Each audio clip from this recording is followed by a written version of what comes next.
ಬುಗುಲಾದಿ ಅಜ್ಜನ ಮಾತಿನಂತೆ ಬಸವಣ್ಣರ ಬಗ್ಗೆ ನಮ್ಮ ಮುಂಡಿಗೆಯಲ್ಲಿ ಚಿಕ್ಕೈ ಮುತ್ತೆ ಬರದಾನ.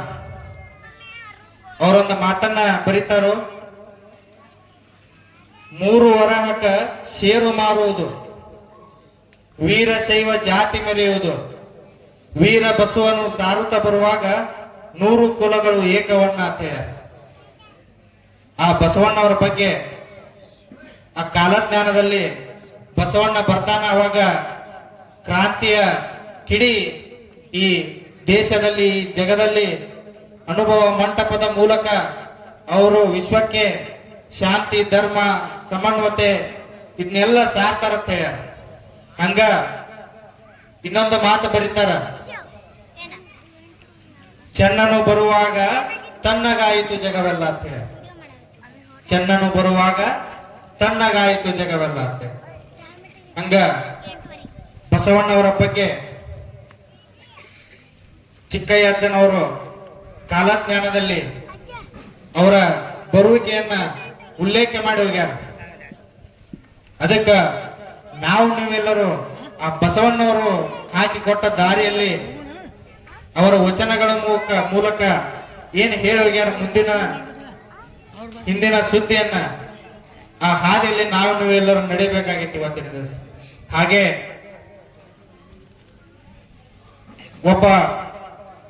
ಒಂದು ಶಿವಾಜಿಯ ಜೀವನದಲ್ಲಿ ನಡೆದಂತ ಒಂದು ಘಟನೆಯನ್ನ ಹೇಳಕ್ ಇಷ್ಟಪಡ್ತೀನಿ. ಏನಪ್ಪಾ ಅಂದ್ರ, ಶಿವಾಜಿ ಮಹಾರಾಜರು ಒಂದಿನ ಮಾಡಿ ಮೇಲೆ ನಿಂತಿರ್ತಾರ, ಅರಮನೆಯ ಮೇಲೆ ನಿಂತ್ಕೊಂಡು ಹಂಗ ವೀಕ್ಷಿಸ್ತಿರ್ತಾರೋ. ಅವಾಗ ಅವರ ಗುರುಗಳಾದ ರಾಮದಾಸರು ಭಿಕ್ಷಾಟನೆಯನ್ನು ಮಾಡ್ತಿರ್ತಾರ, ಮನೆ ಮನೆಗೆ ಭಿಕ್ಷಾಟನೆಯನ್ನು ಮಾಡ್ತಿರ್ತಾರ. ಅವಾಗ ಅದನ್ನ ನೋಡಿದ ಶಿವಾಜಿ ಮಹಾರಾಜರು ಅವರಿಗೆ ಮನಸ್ಸಿಗೆ ಒಂದ್ ಸ್ವಲ್ಪ ನೋವು ಉಂಟಾಗ್ತದೆ. ನನ್ನ ಗುರು ಭಿಕ್ಷಾಟನೆಯನ್ನ ಮಾಡೋದು ನನಗೆ ಯಾಕೋ ಸರಿ ಅನ್ಸೋದಿಲ್ಲ, ನನ್ನ ಗುರುವಾಗಿ ನನಗಿದನ್ನು ನೋಡಕ್ ಆಗೋದಿಲ್ಲ ಅಂತೇಳಿ ಅವರ ಸಹಾಯಕನಾಗಿರುವ ಬಾಲಾಜಿಯನ್ನ ಒಂದು ಪತ್ರ ಕೊಟ್ಟು ಅವ್ರ ಕೈಯಾಗ ಕಳಿಸ್ತಾರ, ರಾಮದಾಸರಲ್ಲಿ ಇದನ್ನ ತಲುಪಿಸತ್ತೆ. ಅವಾಗ ಅದನ್ನು ಆ ಪತ್ರವನ್ನ ಓದ ಆ ಸಹಾಯಕ ಕೊಡ್ತಾನ ಅವ್ರ ಕೈಯಾಗ. ಅದನ್ನ ನೋಡಿದಂತ ರಾಮದಾಸರು ಮುಗುಳ್ ನಗುತ್ತಾ ಓದುತ್ತಾರ. ಪತ್ರ ಓದಿ ಮುಗುಳ್ ನಕ್ಕು ಮರುದಿವಸ ಸೂರ್ಯೋದಯದ ನಂತರ ಶಿವಾಜಿ ಅರಮನೆಯ ಕಡೆ ಹೋಗ್ತಾರ. ಹೋಗಿ ಶಿವಾಜಿಯಲ್ಲಿ ಹೇಳ್ತಾರ, ನೀನು ಇಡೀ ನಿನ್ನ ರಾಜ್ಯವನ್ನೇ ನನ್ನ ಪಾದಗಳಿಗೆ ಅರ್ಪಣೆ ಮಾಡ್ತಿ ಅಂತೇಳಿ ಪತ್ರ ಕಳಿಸಿ ಅರ್ಪಣೆಯನ್ನು ಮಾಡಿ ನೀ ಏನ್ ಮಾಡ್ತಿ ಈಗ ಅಂತ ಹೇಳಿ ಕೇಳ್ತಾರ ರಾಮದಾಸರು. ಇಡೀ ರಾಜ್ಯವನ್ನ ನನ್ನ ಪಾದಕ್ಕೆ ಅರ್ಪಣೆ ಮಾಡಿ ಈಗ ನೀ ಏನು ಮಾಡ್ತಿ ಅಂತ ಕೇಳ್ತಾರ. ಅವಾಗ ಶಿವಾಜಿ ಹೇಳ್ತಾನೋ, ಗುರುಗಳ ನೀವೇನ ಆದೇಶ ಮಾಡ್ತೀರಿ, ನೀವೇನು ಕೊಡ್ತೀರಿ ಅದನ್ನ ಸ್ವೀಕಾರ ಮಾಡ್ತಂತ ಹೇಳ್ತಾನ. ಅವಾಗ ರಾಮದಾಸರು ಅವರ ಕಡೆಯಿಂದ ಇನ್ನೊಂದು ಭಿಕ್ಷಾ ಪಾತ್ರೆಯನ್ನು ಶಿವಾಜಿ ಕೈಲಿ ಕೊಡ್ತಾರೆ. ಕೊಟ್ಟು ಶಿವಾಜಿಯನ್ನ ಭಿಕ್ಷಾಟನೆ ಕರ್ಕೊಂಡು ಹೋಗ್ತಾರ. ಅವತ್ತ ಅವ್ರ ರಾಜನಾಗಿರುದಿಲ್ಲ, ಭಿಕ್ಷುಕನಾಗಿರ್ತಾನೆ ಶಿವಾಜಿ. ಭಿಕ್ಷಾಟನೆಗೆ ಹೋಗ್ತಾರ. ಈಗಿನ ಕಾಲದಲ್ಲಿ ಭಿಕ್ಷಕ್ ಬಂದ್ರ ಏನೇನೋ ಕೊಡ್ತಾರ, ಮನೆಯಾಗಿರುವ ಏನಾದ್ರೂ ಅಡಿಗೆ ಮಾಡಿದ ಪದಾರ್ಥ ನಿನ್ನಿದು. ಅವಾಗ ಹಂಗಿಲ್ಲ, ತಮ್ಮಲ್ಲಿ ಇರುವಂತ ಧಾನ್ಯಗಳನ್ನ ಕಾಳುಗಳನ್ನ ಕೊಡ್ತಿರ್ತಾರ. ಅವಾಗ ರಾಜನೇ ಭಿಕ್ಷಕ್ ಬಂದಾಗ ಅಲ್ಲಿ ಪ್ರಜೆಗಳಲ್ಲಿ ಏನೇನೋ ಅನ್ಸಾಕತ್ತದ್ದಿ, ರಾಜನೇ ಬರಾಕತ್ತಲ್ಲ ಅಂತೇಳಿ ಮನೆ ಮನೆಗೆ. ಅವಾಗ ಏನೇನೋ ಧಾನ್ಯಗಳನ್ನ ಅವ್ರ ಕಡೆ ಇದ್ದಂತ ಕಾಳುಗಳನ್ನ ಕೊಡ್ತಾರ. ಅದೇ ಕಾಳುಗಳನ್ನ ತಗೊಂಡು ಹೋಗಿ ಗುರೂಜಿಯವರು ರಾಮದಾಸರು ಅವರು ಕೂಡಿ ಸಂಜೆ ಅದನ್ನೇ ಅಡಿಗೆ ಮಾಡ್ತಾರ. ಅದರಲ್ಲಿ ಮಾಡಿ ಊಟವನ್ನು ಮಾಡ್ತಾರ. ಶಿವಾಜಿ ಕೇಳ್ತಾನ ಗುರುಗಳಿಗೆ, ಇನ್ನ ಮುಂದೆ ಹೆಂಗರಿ ಅಂತ ಹೇಳಿ ಗುರುಗಳಲ್ಲಿ ಕೇಳಿದಾಗ, ನೀ ಏನ್ ಮಾಡಾಕತ್ತಿ ಅಂದ್ರ ಈಗ ರಾಜ್ಯನ ನನಗ್ ಬರೆದು ಕೊಟ್ಟಿ, ನೀ ಈಗ ರಾಜ ಅಲ್ಲ, ನಿನ್ನ ಕೈಲಿ ಈ ರಾಜ್ಯ ಇಲ್ಲ, ನೀನು ರಾಜನೂ ಅಲ್ಲ. ನಿನ್ನ ಮುಂದಿನ ಕೆಲಸ ಏನಪ್ಪಾ ಅಂದ್ರ ಅವಾಗ ಶಿವಾಜಿ ಹೇಳ್ತಾನ, ನೀವ್ ಏನ್ ಹೇಳ್ತೀರ ಅದನ್ನ ಮಾಡ್ತಾನ ಅಂತ ಹೇಳ್ತಾನ. ಅವಾಗ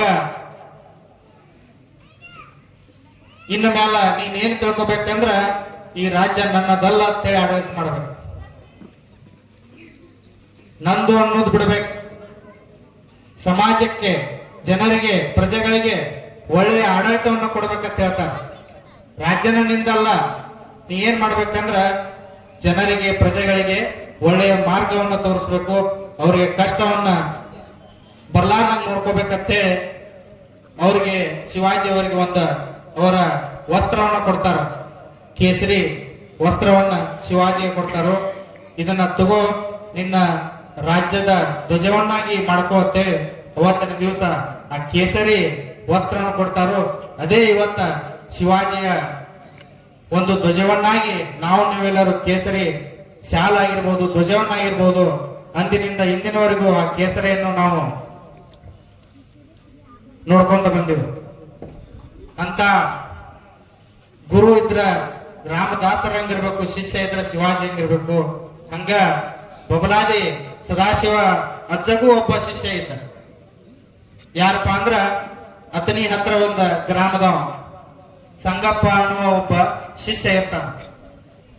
ಬಬಲಾದಿ ಸದಾಶಿವ ಅಜ್ಜಾಗ ಒಂದ 150-160 ವರ್ಷದ ಹಿಂದಿನ ಘಟನೆ ಇದು. ಶಿಷ್ಯ ಹೆಂಗಿರ್ತಾನಪ್ಪ ಅಂದ್ರ ಯಾವತ್ತು ಸಂಗಪ್ಪನ ಬಬಲಾದಿ ಮಠದಾಗ ಏನೇ ಕಾರ್ಯಕ್ರಮ ಇದ್ರು ಅಜ್ಜಾನ್ ಜೋಡಿನೇ ಇರಾವ. ಶ್ರಾವಣ ಇರ್ಲಿ, ಜಾತ್ರೆ ಇರ್ಲಿ, ಬಹಳ ಸದಾಶಿವತ್ಯಾಗ ಹತ್ತಿರವಾದವ. ಒಂದು ದಿನ ನವರಾತ್ರಿ ಇರ್ತತಿ, ದೀಪವನ್ನು ಹಾಕಿರ್ತಾರ ಮಠದಾಗ. ಆ ಸಂಗಪ್ಪಗೆ ಏನ್ ಅನಸ್ತಪ್ಪ ಅಂದ್ರ ನಾನ್ ನಾಳೆ ಎಷ್ಟೊತ್ತಾದ್ರೂ ಅಜ್ಜನ ದರ್ಶನ ಮಾಡ್ಬೇಕು, ನನಗೆ ಯಾಕೋ ಮನ್ಸಿಗೆ ಹಳಾಳೆ ಆಗತತಿ. ಮಠದಾಗ ನವರಾತ್ರಿ ದೀಪ ಹಾಕಿರ್ತಾರ, ನಾ ಇಲ್ಲಿ ಅದನ್ನು ಅಂತೇಳಿ ರಾತ್ರಿ ಈ ಸಮಯದಾಗ 8 ಗಂಟೆಗೆಲ್ಲ ಅವ್ರಿಗೆ ನಾ ಬಬಲಾದಿಗೆ ಹೋಗ್ಬೇಕಂತೇಳಿ ಮನಸ್ನ್ಯಾಗ ಬರ್ತದ. ಅವಂದ ಭಕ್ತಿನ ಅಂತಾಗಿರ್ತದೆ. ಯಾವಾಗ ಮುತ್ಯ ನೆನಪಕ್ಕ ಅವಾಗ ಬಂದ್ಬಿಡುದು ಅತನಿಯಿಂದ. ಅವಾಗ ಸಮಯ ಸ್ವಲ್ಪ ಕತ್ಲಾಗಿರ್ತತಿ. ಇಲ್ಲಿ ಮಠದಾಗ ಸದಾಶಿವತ್ಯ ಹಾಗೂ ಇನ್ನೊಬ್ಬ ಸೇವಕ ಇರ್ತಾನ ಮುತ್ತಪ್ಪ ಅಂತೇಳಿ, ಇಬ್ರು ಕೂಡಿಸಿ ಅಜ್ಜ ಇವತ್ತು ಭಜನಾ ಇಡುನು, ಜಾಗರಣೆ ಮಾಡೋನು, ಇವತ್ತು ಒಂದ್ ದಿವ್ಸ ದೀಪ ಹಾಕಿವಿ ಮಠದಾಗ ಅಂತೇಳಿ ಭಜನಾ ಹಚ್ಚಿರ್ತಾರು. ಹಂಗ ಭಜನಾ ಕೇಳ್ಬೇಕು ಕೂತಿರ್ತಾರು. ಅಲ್ಲಿ ಸಂಗಪ್ಪ ಇದ್ದಾವ ನಡ್ಕೋತ ಬರಾಕತ್ತಾರ ಬಬಲಾದಿ ಕಡೆ. ನಡ್ಕೋತ ಬಬಲಾದಿ ಕಡೆ ಬರ್ತಾನು. ನಮ್ಮ ಮುಂಡುಗ್ನೂರು ಹೊಳಿ ದಂಡಿಗೆ ಬರೋಟಿಗೆ ಟೈಮ್ 12 ಆಗಿ ಹೋಗಿರ್ತದ. 12-1 ಗಂಟೆ ಮ್ಯಾಲ ಆಗಿರ್ತದ ಟೈಮ್. ಅವಾಗ ಇಲ್ಲಿ ಮುತ್ತಪ್ಪ ಸದಾಶಿವತ್ಯ ಭಜನಾ ಕೇಳೋದು ಬ್ಯಾಸರಾಗಿ ಮುತ್ತಪ್ಪ ಏನತ್ತಾನಂದ್ರ ಒಂದಿಟ್ಟ ಬ್ಯಾಸರ ಆಗತ್ತ, ಯಾಕೋ ಹೆಂಗಾರ ಮಾಡಿ ಕಾಲಹರಣ ಮಾಡೋಣಂತೇಳಿ ಪಗಡಿ ಆಡೋಣಂತಾರು. ಆತಪ್ಪ ಮುತ್ತಪ್ಪ ಆಡು ನಡಿ ಅಂತೇಳಿ ಪಗಡಿ ಆಡ್ಕೋತ ಕುಂದಿರ್ತಾರ ಸದಾಶಿವತ್ಯ ಮುತ್ತಪ್ಪ. ಮತ್ ಇನ್ನೊಂದ್ 4 ಮಂದಿ ಕೂತ್ ಆಡ್ತಿರ್ತಾರು. ಅವಾಗ ಸಮಯ 1-2 ಗಂಟೆ ಆದಂತ ಮಧ್ಯರಾತ್ರಿಯಲ್ಲಿ ಸಂಗಪ್ಪ ತುಂಬಿದ ಹೊಳಿ ಇರ್ತದ. ನವರಾತ್ರಿ ಟೈಮ್ದಾಗ ಹೊಳಿ ತುಂಬಿ ಹರಿತಿರ್ತತಿ. ಇದನ್ನ ಹೆಂಗ ದಾಟೋದಂತೇಳಿ ಅವಂಗ ವಿಚಾರ ಬರಾಕರ್ತದ. ಕೈ ಸೋತಾವ್ ನೋಡು ಹೊಳ್ಯಾಗ, ಇದನ್ನ ದಾಟೋದ್ ನನಗ ಆಗೋದಿಲ್ಲ ಅನ್ನೋದ ಅವಂಗ ಸ್ವಲ್ಪ ಕಳವಳ ಆಗಕತ್ತತಿ. ಆದ್ರೂ ಅವಂಗ ಒಂದ್ ಏನ್ ತಲೆ ಇರತ್ತಂದ್ರ ಎಷ್ಟೊತ್ತಿದ್ರು ನಾ ಹೋಗಬೇಕು ನಾಳೆ ಅಜ್ಜನ ಅಂತ ಹೊಳಿ ಈಸಾಕ್ ಕಟ್ಟೆ ಬಿಡ್ತಾನ. ಹೊಳ್ಯಾಗ ಇಸ್ಕೋತ್ ಮಧ್ಯದ ತನಕ ಬರ್ತಾನು. ಕೈ ಸೋಲ್ತಾವ ಸಂಗಪ್ಪನು. ಇಲ್ಲಿ ಸದಾಶಿವತ್ಯ ಪಗಡಿ ಆಡ್ಕೋತ ಕೂತಿರ್ತಾನು. ಸಂಗಪ್ಪ ಕೈ ಸೋತ ಮುಣಗಾಕ್ ಹತ್ತಾನೆ. ಹಂಗ ಅಜ್ಜನ ಹೆಸರನ್ನ ತಗೋತ ಹಂಗ ಮ್ಯಾಲ ಕೇಳೋದು ಮುಳುಗೋದು, ಮ್ಯಾಲ ಕೇಳೋದು ಮುಳುಗೋದು ಮಾಡ್ತಿರ್ತಾನು. ಇನ್ನೇನ ಮುಳುಗುತ್ತಾನ ಅನ್ನೋದಕ್ಕ ಇಲ್ಲಿ ಬಬಲಾದಿ ಅಜ್ಜನ ಪಗಡಿ ಏನ್ ಆಡ್ತಿರ್ತಾರಲ್ಲ, ಇಲ್ಲಿ ಕೈ ತೋದ್ ಬಿಟ್ಟಿರ್ತಾವ. ಸದಾಶಿವತ್ಯನ ಕೈ ಎಲ್ಲ ಹಂಗಿ ತೋದಿರ್ತತಿ, 2 ಕೈಗಳು. ಅವಾಗ ಮುತ್ತಪ್ಪ ಕೇಳ್ತಾನು, ಅಜ್ಜ ಕೈ ಹೆಂಗ ತೋದು ನಿನ್ನ ಅಂತ ಕೇಳ್ತಾನ. ಕೇಳಾನ, ನನ್ನ ಎಲ್ಲಿ ಕೈ ತೋತಾವು, ಹಂಗ ಅದಾವ ನೋಡ, ಬೆವ್ರಿಗವ್ರು ಬಿಟ್ಟಿರ್ಬೇಕತ್ತ. ಇಲ್ಲ ಇಲ್ಲೇ ನಾನ್ ಜೋಡಿನ ಕೂತಿ ನೀರ್ ಸೋರತಾವ ಕೈಯಾಗ, ಎಲ್ಲಿ ತೋರ್ಸ್ಕೊಂಡೆ ಅಂತ ಹೇಳ್ತಾನ. ಎಲ್ಲಿಲ್ಲ ಮುತ್ತಪ್ಪ ಅಂತೇಳಿ ಅಜ್ಜ ಹಂಗ ಹೇಳ್ಬಿಡ್ತಾನ. ಅಲ್ಲಿ ಸಂಗಪ್ಪನ 2 ಕೈಗಳು ಎತ್ತಿ ದಂಡಿಗೆ ತಂದು ಇಟ್ಟಿರ್ತಾವ. ಮುಳುಗೋ ಸಮಯದಲ್ಲಿರುವ ಸಂಗಪ್ಪನ ಎತ್ತಿ ದಂಡಿಗೆ ತಂದು ಹಚ್ಚಿರ್ತಾರ.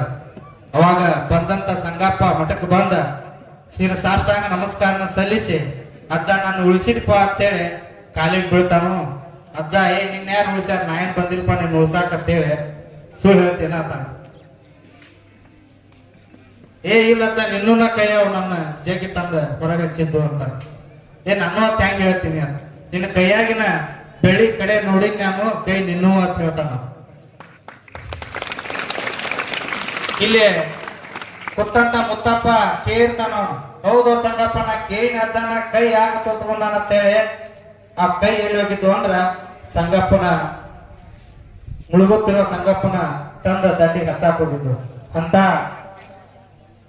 ಗುರು ಶಿಷ್ಯರ ಬಬಲಾದಿ ಅಜ್ಜ ಕಷ್ಟದಾಗ ಯಾರೇ ಇಲ್ಲಿ ಭಕ್ತರ ಅವ್ರನ್ನ ಯಾವತ್ತೂ ಕಾಯ್ತಾನ ಅನ್ನೋದ ಒಂದು ನಿಮಗೆ ನಿದರ್ಶನ ಹೇಳಿದ್ ನಾನು. ಅದಕ್ಕ ನೀವೆಲ್ಲರೂ ಕೂಡ ಜೀವನದಲ್ಲಿ ಯಾರ ಮೇಲೆ ನಂಬಿಕೆ ಇಡಬೇಕಪ್ಪ ಅಂದ್ರ ದೇವ್ರ ಮೇಲೆ ಇಡಬೇಕು. ನಾವಿದ್ದ ಅವಂಗ ಅಷ್ಟು ಸಹಾಯ ಮಾಡೀನಿ, ನನ್ನ ಜೊತೆ ಇಲ್ಲ, ಯಾವತ್ತು ನನ್ನ ಜೊತೆನೇ ಇರ್ತಿದ್ದ, ಈಗ ನನಗ ವಿರೋಧ ಆದ, ಅವ ಆ ಪಕ್ಷಕ್ಕೆ ಹೋದಾನ ಈ ಪಕ್ಷಕ್ಕೆ ಬನ್ನಿ ಅಂತ ಬಿಡ್ರಿ. ನೀವು ನಂಬಿಕೆ ದೇವ್ರ ಮ್ಯಾಗ ಇಡ್ರಿ. ದೇವ್ರೊಮ್ಮೆ ಕೈ ಹಿಡಿದಪ್ಪ ಅಂದ್ರ ಯಾರು ಎಷ್ಟೇ ನಿಮ್ಮನ್ನ ತೊಳ್ಯಾಕ ಪ್ರಯತ್ನ ಮಾಡಿದ್ರು ನೀವು ಕೆಳಗೆ ಹೋಗುದಿಲ್ಲ. ಅದ ದೇವ್ರ ಒಮ್ಮೆ ನಿಮ್ಮನ್ನ ಕೈ ಬಿಟ್ಟ ಅಂದ್ರ ಯಾರೆಷ್ಟ ನಿಮ್ಮನ್ನ ಮೇಲ್ ಹತ್ತಾಕ ಹೋದ್ರು ನೀವು ಮ್ಯಾಲ ಹೇಳಕ್ ಸಾಧ್ಯ ಇಲ್ಲ. ಅದಕ್ಕೆ ನೀವು ಯಾರ ಮೇಲೆ ನಂಬಿಕೆ ಇಡ್ಬೇಕಂದ್ರ ದೇವರ ಮೇಲೆ ನಂಬಿಕೆ ಇಡ್ಬೇಕು. ಹಂಗ ಧರ್ಮದ ಕೆಲಸಗಳಿಗೆ ದೇಶಕ್ಕೆ ಏನಾದ್ರೂ ಕೂತು ಬತ್ತಂದ್ರ, ದೇಶ ವಿರೋಧಿ ಚಟುವಟಿಕೆಗಳು ನಡೆದ್ರ, ಧರ್ಮಕ್ಕೆ ಸಂಕಟ ಬಂದ್ರ ನೀವೆಲ್ಲರೂ ಒಗ್ಗಟ್ಟಾಗಿ ನಿಲ್ಲಬೇಕು. ನನ್ಗ್ಯಾಕ್ ಬೇಕಪ್ಪ, ನಿನಗ್ಯಾಕ್ ಬೇಕಪ್ಪ, ನಾವೇನ್ ಆರಾಮದೀವಿ, ನೌಕರಿ ಐತಿ, ಇದು ಐತಿ, ಯಾಕೆ ಬಡ್ದಾಡುದು, ಯಾಕೆ ಜಗಳ ಆಡುದು, ಬಯಸ್ಕೊಳ್ಳೋದು ಅಂತ. ಎಷ್ಟು ನೀವು ಧರ್ಮಕ್ಕ ಸಂಕಷ್ಟ ಬಂದಾಗ ಧರ್ಮದ ಜೊತೆಗೆ ನಿಲ್ತಿರೋ ಅಷ್ಟು ನಿಮ್ಮನ್ನ ದೇವರ ಕಾಯ್ತಾನ. ಧರ್ಮಕ್ಕೆ ತೆಲಿಬಾಗ ಅವ್ರನ್ನ ನಾ ಕೈ ಹಿಡಿತನಂತೆ ಸದಾಶಿವ ಮುತ್ಯ.